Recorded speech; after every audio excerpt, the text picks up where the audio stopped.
Welcome in to a very special edition of the Barnes on Bama YouTube channel. I'm actually doing something a little different this time. I mostly just cut up the clips of the podcast and post those, but we've had some basketball news, and I don't know that I want to release a full podcast, so we're going to try something out. I'm going to just put out a video that's going to be just here on YouTube. I'm not going to be sending it out on Spotify and everyone's podcast feeds. So if you really like this content, throw it down on the bottom. Like I said, this is something that kind of stands out because there's been a lot of information come out about the basketball team in the last 48 hours or so. So I wanted to cover those. And if you're really interested in these, then I definitely can come up with these and put these out as often as the information warrants it coming out. So let's get right into basketball news. So I want to start with basketball recruiting. You'll know if you've been watching the podcast or have been paying attention that Alabama has been in the middle of a pretty bitter recruiting battle for Jasper Johnson. Jasper Johnson decided that he's going to actually be staying in Lexington, Kentucky, playing for the Kentucky Wildcats. This is not surprising to anyone that has followed this battle pretty closely and understand what all has happened over the course of this battle. For those of you that have not followed this battle super closely, I'll give you kind of a quick rundown. So Alabama was the first team to offer him out of high school, first high major team to offer him. And his family, his dad and granddad, both played at the University of Kentucky, and he has other family connections to the University of Kentucky. He's from Lexington there. And then he personally was a UNC fan, right? And also a big sneakerhead, right? So that's the three main schools that were kind of recruiting him the most, was Alabama, UNC, and Kentucky. For the longest time, it was really an Alabama versus UNC battle. It was Alabama had a pretty substantial lead. UNC was trying to be like, hey, it would be cool to, go to UNC to pave your own path. Were a UNC fan, kind of are a UNC fan. You could come kind of pave your own path and do something different than what your dad and granddad did. Kentucky obviously was the hometown team, and if Coach Calipari was still at Kentucky, Jasper Johnson would have gone to the University of Kentucky. For sure, there's no question about it. However, when Mark Pope takes over, they are at the very end because they are starting over, right? You have a brand new coach of the basketball team. You're not sure of the offense. You're not sure of the winning culture. You're not sure of a whole lot of things. So Kentucky was dead last out of those three. And it looked like for the longest time, Alabama was probably going to be coming home with this one. That's when you started seeing a lot of the memes coming out by Preston Murphy that we talked about on the podcast prior. And Alabama really liked the position that they were in for Jasper Johnson. It seemed like his family liked Alabama, liked what we were sending him. After EYBL games, we would send him like cut-up clips and all sorts of things, right? So Alabama was really gunning for him. Then, when Kentucky got more into the battle and Mark Pope realized, hey, I probably don't need to lose this guy out of my backyard, the NIL numbers skyrocketed. I'm just going to say what it is. The NIL numbers doubled and tripled. And for those of you that are not aware with how Nate Oates kind of does his NIL, most of his NIL is used on transfers and retaining existing players, not freshmen. Right? And so we gave Jasper Johnson on par with what we give top NIL offers to top recruits, right, on the tier of what we would have offered a Darian Reed or an Aiden Sherrill, right? So a very generous NIL offer. But, full disclosure, it was less than half of what Kentucky offered, right? Kentucky's offer from some reports that I've heard that I trust was somewhere between $900,000 and $1.3 million, depending upon who you want to ask. Alabama's numbers are probably going to be somewhere in the $350,000 to $400,000 range on the top end, right? It's just how Nate Oates does his money. Not to say that Alabama has never played a payday player that much. We have one on our roster, Cliff Amore, that got over the number that we're talking about, right? So Alabama has the money to spend. Nate Oates just typically does not put that money towards high school recruits. No matter what Kentucky fans want to tell you, this was a situation where Mark Pope saw that Alabama and North Carolina fans, if either school had been able to land Jasper Johnson, both fan bases and the national media would be able to be like, Mark Pope is not able to recruit. He just let Alabama or North Carolina come into his backyard and take a 5-star recruit out of Lexington, Kentucky. Are we sure he's even going to be able to coach Kentucky, right? This was a situation where, not saying this was totally a PR war, because Jasper Johnson is somebody obviously that Kentucky wanted, but I'm sure it had something to do with it, right? There were donors that stepped up and offered specific money, like, hey, if you're willing to sign with Kentucky, like, we have extra money for this. And like I said, the numbers that I've heard are somewhere between 900 and 1.3 million to have him sign at Kentucky. And so that's what happened, right? Jasper signs with Kentucky. Alabama moves on. Obviously, this is somebody that Alabama wanted, but he's not the only target, right? He's not the only target that Alabama's gone after. We had 3 guys visit this past weekend. We have some more guys visiting this weekend. We've got A.J. DeBanza, number 1 overall recruit, that played for Preston Murphy and in AAU, visiting for the Georgia weekend. Alabama has plenty of recruits coming. They have plenty of time. They have plenty of people that they're in with. So I'm not at all worried about recruiting. But on the Jasper Johnson front, Kentucky has won this recruiting battle. It was kind of a standpoint based on what I have heard that when the numbers came out about Kentucky, Alabama kind of said, hey, if this is an NIL situation, then there's not going to be much we're going to be able to do about it. We've given you our best NIL offer, and we're not looking to compete with Kentucky at this moment for NIL, right? So based on what I've heard, that's what happened. Believe me if you want, don't believe me if you don't. But from everything that I have heard, that is what happened, and Alabama conceded the race. Kentucky gets their home state kid to stay home. So now we're going to move on to somebody that's on the roster right now, and I mentioned him in the last episode, but I actually just went and saw him a few minutes ago, actually, and swung by J&J Apparel. So if y'all are not familiar, J&J Apparel is a clothing company in downtown Tuscaloosa. They've hosted a Tide Thursdays the past 2 weeks. Last week they had Grant Nelson. This week they had Chris Youngblood there. They have a couple of more big names coming up. I don't want to spoil them.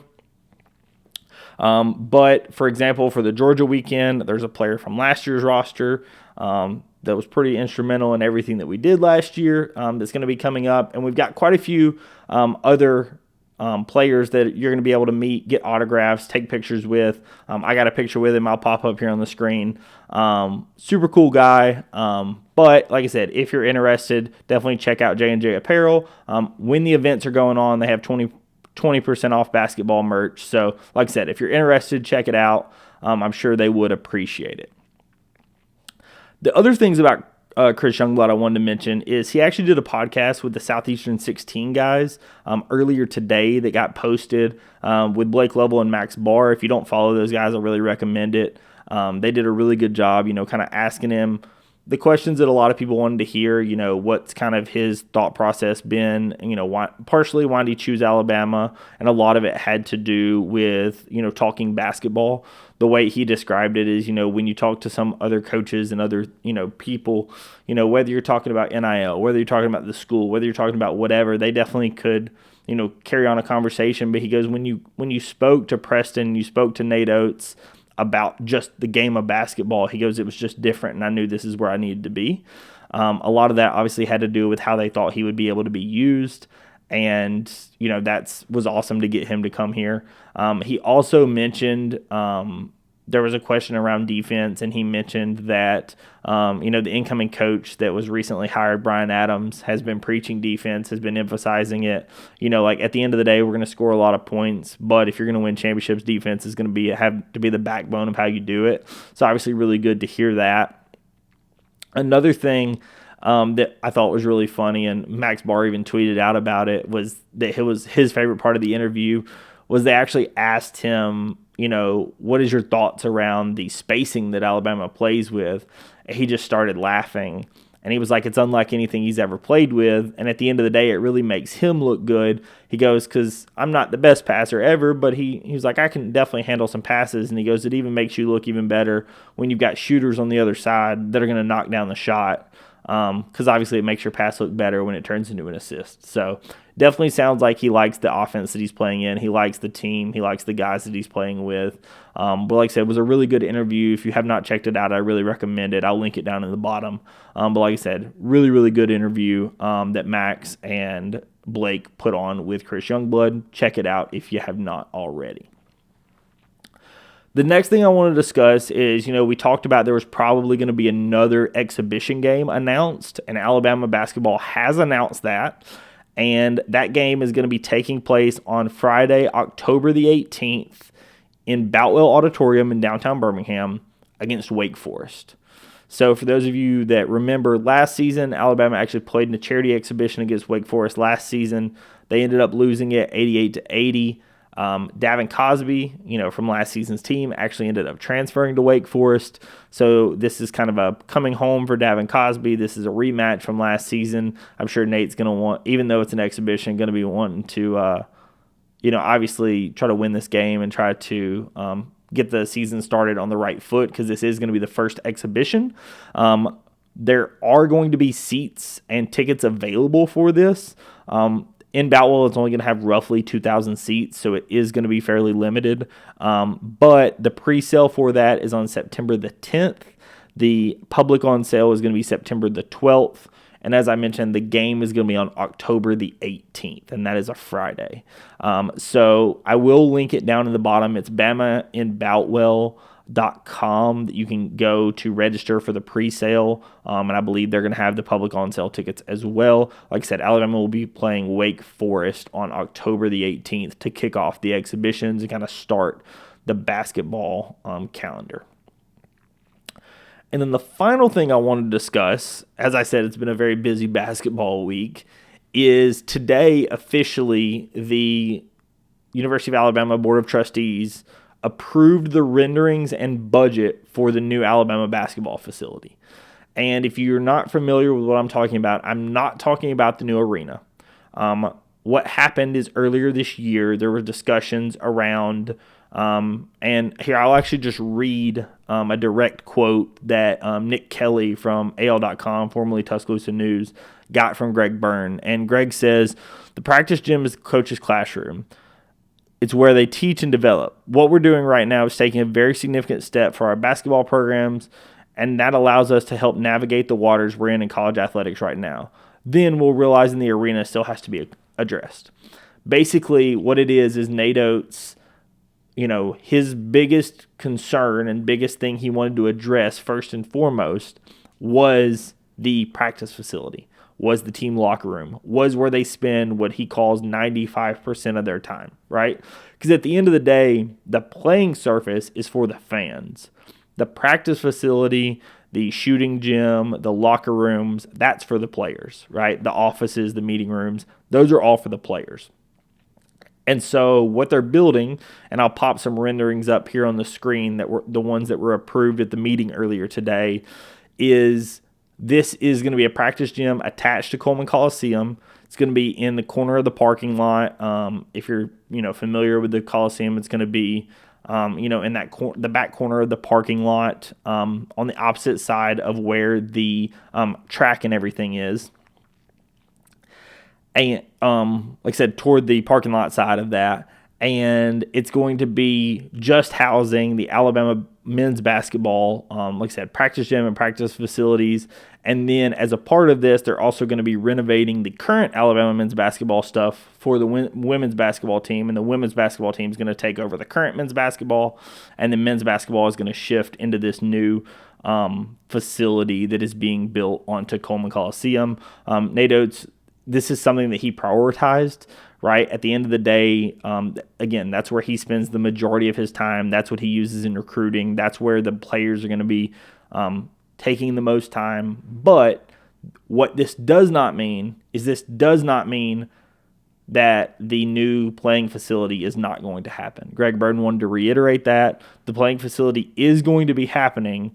This just buys us some extra time that we're not going to be behind the 8 ball because this is something that can be built quicker. The plans for this is that the facility is going to be fully operational by 2026. And so this allows us to have brand new facilities while they work on getting the money together to build the new playing surface and playing facility. And then when they get that playing facility built, obviously the games will be played there. Something to note, this does also not mean Coleman Coliseum will be going away. Coleman Coliseum will not be torn down, but at the end of the day, it's 50 years old, and they are astutely aware that that the players, it would be nice to have a new playing facility, and so it's something that still will be worked on. But like I said, this buys them some time, and that has been officially approved, and so construction has already kind of gotten started, and since the renderings and budget and everything's now approved, you will see work, as you're on campus, you'll see work happening on that, trying to get that built as quickly as possible so that the team can hopefully try to use it by next season. So that is what I want to discuss. Like I said, there was a lot of basketball news that happened this last week. We're just over a month away from that first exhibition, so I'm sure there will be some more news coming out. As we hear commitments or recruits coming on campus, I'll be sure to mention it. I just knew that there was a lot of information that I didn't want to cover in the recap after the South Florida game, so I just wanted to record this quick video. If you did enjoy all the content, I really would appreciate if you like and subscribe to the channel. Like I said, I do put out the podcast, and I'm going to do some more of these videos as the information comes out. But I really do appreciate everyone watching, and if you have any questions, throw them in the comments, and I will see you in the next one. Peace.